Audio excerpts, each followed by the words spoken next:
नमस्कार दोस्तों, आप देख रहे हैं हाल चाल भोजपुरी। दोस्तों, आज हम बात करेंगे अंकुश राजा के बारे में, जो कि भोजपुरी के एक बहुत ही बड़े सिंगर माने जाते हैं।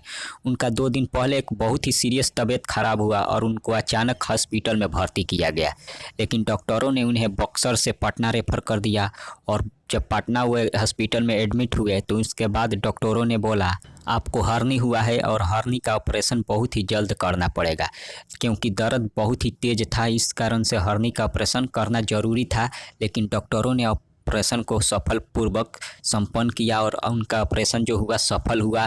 फिलहाल अंकुश राजा अभी के डेट में ठीक है, स्वस्थ है। जो कि आप लोग नहीं सुने हैं उनके लाइव को, तो जाकर उनके फेसबुक अकाउंट पर खुद लाइव आकर अंकुश राजा ने बताया है कि मैं अभी ठीक हूँ, जाकर सुन सकते हैं। जो कि बहुत ही अच्छे सिंगर और बड़े लेवल का सिंगर आज के डेट में बन गए हैं। जो कि भोजपुरी में उनका एक गाना हिट हुआ था, लाखों है दीवानों तेरे लाखों है दीवाने, जो कि आज के डेट में हर शादी विवाह में उनका यह गाना बजता है, जो कि बहुत ही ज़बरदस्त और सुपर हिट गाना है उनका।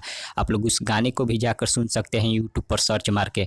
जो कि फिलहाल अंकुश राजा के लिए आप सब दुआ करें कि जल्द ही वो स्वस्थ होकर फिर से गाने के क्षेत्र में लौट आएँ। तब तक बने रहिए हमारे साथ। धन्यवाद।